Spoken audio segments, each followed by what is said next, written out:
예, 회의 시작하겠습니다. 어제 민주당 이재명 대표가 기자회견을 했습니다. 내용이 길던데 내용이 하나도 들어오지 않습니다. 자기 발등에 급한 불부터 꺼야 되는데 지금 저런 딴청 부리듯이 저런 이야기를 하니까 그 이목을 딴 데 돌리기 위해서 저러는가 싶기도 하고 또 저희들이 보기에 지금 왜 저런 말씀을 하시지 싶은 것들도 많아서 감동도 없고 어제 언론에서 논평을 해달라고 하는데 별로 할 것이 없었습니다. 이런 부중이면 천어무용이라 한마디 말이 맞지 않으면 천만 마디 말이 다 쓸데없다는 이야기가 있습니다. 국민들이 지금 가장 궁금해하는 것은 이재명 대표를 둘러싼 숱한 의혹들에 대한 이재명 대표의 자세한 입장 표명입니다. 그런 것 없이 그냥 정치 탄압이다, 사법 리스크다, 무슨 검찰 리스크다 이렇게 해서 넘어갈 일은 아닌 것 같습니다. 더구나 오늘 일부 언론 보도에 의하면 저는 여러 차례 언급을 했습니다마는 경기도지사 시절에 선거법 위반 재판 대법원에서 희한하게 뒤집혔던 일에 김만배가 대법원 재판 거래하다시피 작용한 그런 것들이 또 나오고 있습니다.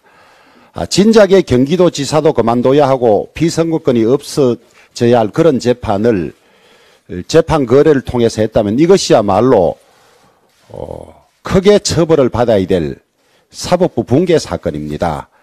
거기에 관해서도 이재명 대표가 어떤 일이 있었는지 입장 표명해 주기를 바랍니다.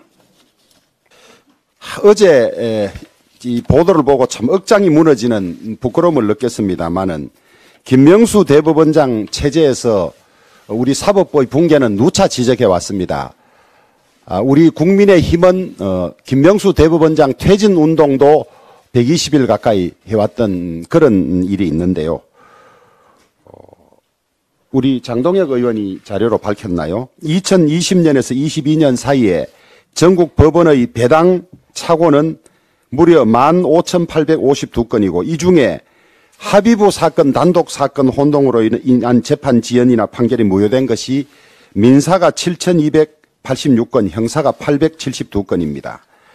2016년에서 18년 기간 같은 기간에는 형사사건이 409건이었던 데 비교하면 김명수 대법원장 체제에서 재판 배당이 잘못된 것만 2배로 늘어난 것입니다. 이것은 배당 잘못이 시정되지 않은 채로 계속 그런 배당을 반복적으로 해왔다는 것인데요.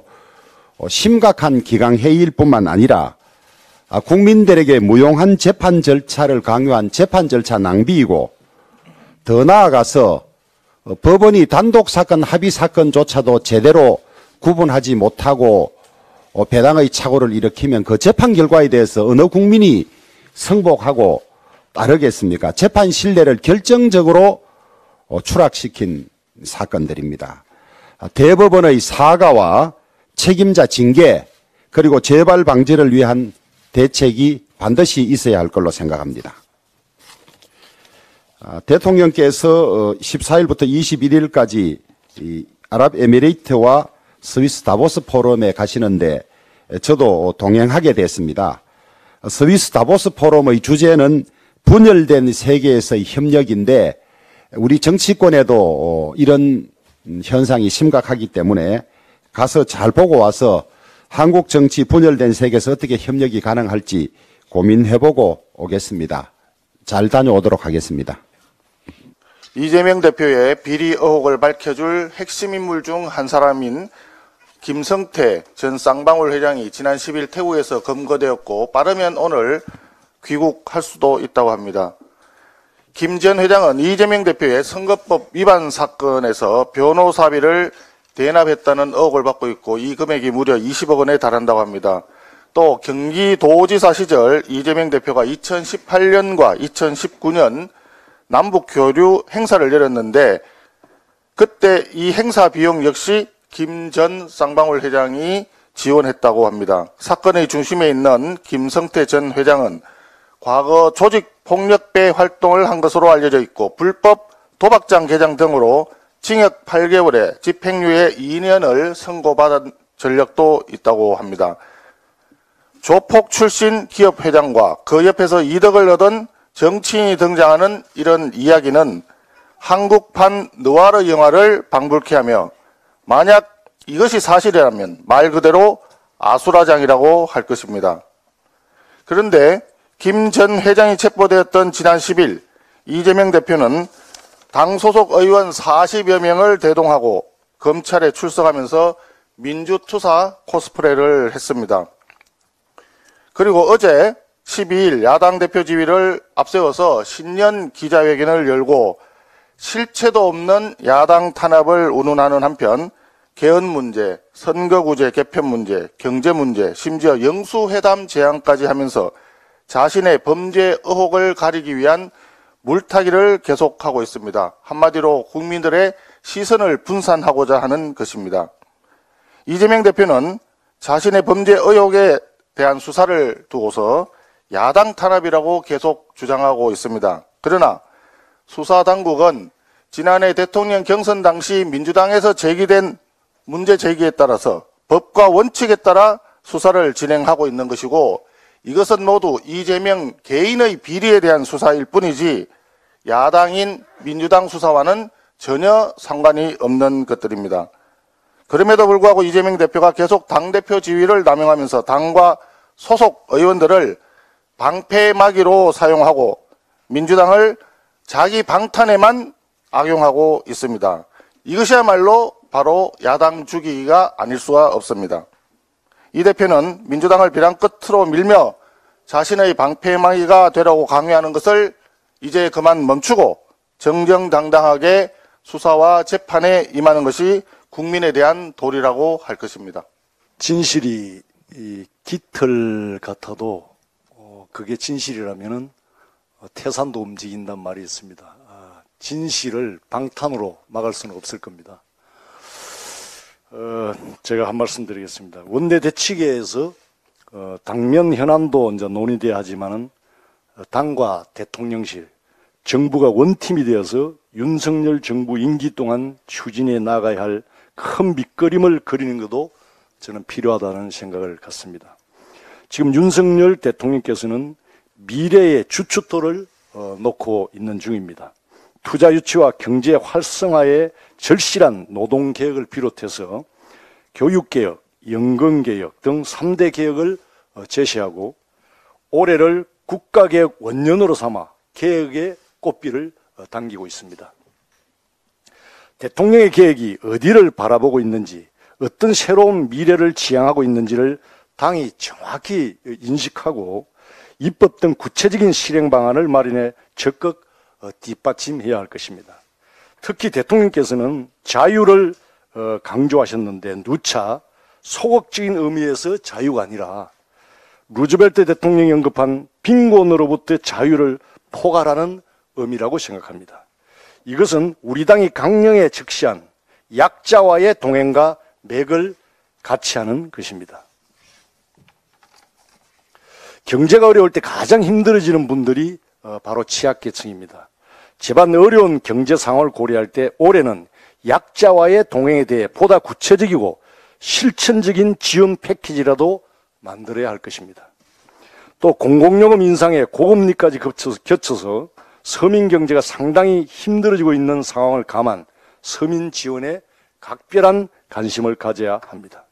경제 상황과 재정 상태를 봐가면서 필요할 경우 늦지 않게 추경을 검토할 필요도 있습니다. 예산 집행 과정에서 발생하는 비효율, 즉 딜리버리 리스크를 줄여서 새로운 재원으로 충당할 필요도 있을 것입니다. 개혁에는 저항이 따르기 마련입니다. 중단 없는 개혁이 개혁의 성패를 좌우하므로 당과 대통령실, 정부가 일심동체가 돼서 의연하게 추진해 나가야 합니다. 그런 차원에서 3대 개혁 등 개혁 아젠다와 관련해 당정 간 개혁 TF나 위원회도 꼭 고민해 볼 필요가 있다고 생각합니다. 다음 총선의 화두는 경제이고 경제 활성화와 함께 경제 민주화 곧 약자와의 동행이 다시 부각될 공산이 클 것입니다. 당이 내년 총선을 위해서라도 서민정당, 약자와의 동행하는 정당의 면모를 더욱 강화해 나갔으면 합니다. 성남FC 불법 후원금 사건으로 지난 10일 검찰 조사를 받은 이재명 민주당 대표의 뻔뻔함이 극에 달하고 있습니다. 제1야당 현직 당대표가 부패 사건의 피의자로 검찰에 출석하는 헌정사상 최초의 불명예에도 불구하고 원내대표를 비롯한 40여 명의 의원들을 대동한 것도 모자라 지지자들을 불러 모아 피의자 이재명을 위한 응원전을 펼친 모습은 나쁘거럽기 그지없습니다. 또한 수사 결과를 떠나 공당의 대표로서 최소한 국민 앞에 고개를 숙이는 모습을 보여야 할 피의자가 국민들에게 입 다물라며 엄지손가락을 입에 가져다 댄 행동은 거의 자질, 인격, 성품이 그대로 드러난 순간이었다고 봐도 과언이 아닐 것입니다. 아울러 검찰 출석 당일 이 대표는 국민들께 이미 수년간 수사를 해서 무혐의로 처분된 사건을 다시 끄집어내서 없는 사건을 만드는 없는 죄를 조작하는 사법 쿠데타라는 거짓 선동도 일삼았습니다. 또한 조사 이후 폭력적 왜곡 조작이니 사적 복수의 근한을 사용하면 도둑이라는 유체이탈 합법으로 국민들을 호도했고 어제 신년 기자회견에서 역시 소명이나 사과 한마디 없이 본인의 사법 리스크를 검찰 리스크라고 주장하는 공당의 대표답지 않은 치졸한 모습마저 보였습니다. 국민 여러분께서도 기억하실 겁니다. 성남FC 불법 후원금 사건은 2018년 6월 지방선거를 앞두고 당시 상대 후보인 바른미래당 김영환 후보가 경찰에 고발하면서 수사가 시작되었습니다. 이에 분당경찰서는 2021년 2월에야 3년 만에 수사에 착수하고 그해 7월 이 대표에 대한 서면 조사만 실시하였습니다. 이후 약 2달 뒤인 9월 증거불충분으로 무혐의 불송치 결정을 하였는데 고발인청에서 수사 결과에 이의신청을 제기하면서 성남지청이 이 사건을 검토해 왔습니다. 문제는 성남지청 수사팀 내에서 경찰의 재수사가 필요하다는 의견이 제시되었지만 당시 박은정 성남지청장이 수사팀의 요청을 여러 번 거부하면서 사건을 덮으려 한다는 의혹을 받은 바 있으며 당시 수사를 책임지고 있던 박하영 차장검사가 사의를 표명하면서 논란이 커지기도 했습니다. 결국 경기남부경찰청이 사건을 넘겨받아 성남FC가 두산건설로부터 받은 후원금이 문제가 있다는 결론을 내리고 이 대표를 특가법상의 제3자 뇌물공여 혐의를 적용해 검찰의 기소견으로 송치한 것이 이 사건의 1년의 과정입니다. 즉 이재명 대표가 주장하는 무혐의 처분은 명백한 거짓이며 앞서 기소된 두산건설 전 대표와 성남시 공무원의 공소장에도 이 대표를 공모자로 적시한 만큼 없는 죄를 조작하는 사법 쿠데타, 왜곡 조작 이런 말을 하는 이 대표의 뻔뻔하고 국민을 기만하는 선동정치의 개탄을 금할 수 없습니다. 이렇듯 수많은 의혹을 받고 있는 이재명 대표를 소화하기 위해 단독으로 임시국회를 소집하는 등 방탄국회를 이어가고 있는 민주당이 자멸의 길로 들어가고 있는 현실이 안타까울 뿐입니다. 다음 주 16일 법사위는 법무부와 감사원에 대한 업무보고를 실시할 예정입니다. 이와 관련한 민주당 의원들의 질의가 예상되는 만큼 이재명 수호를 위해 거짓 선동을 일삼는 민주당을 견제하고 진실만이 국민들께 전달될 수 있도록 노력하겠습니다. 이상입니다.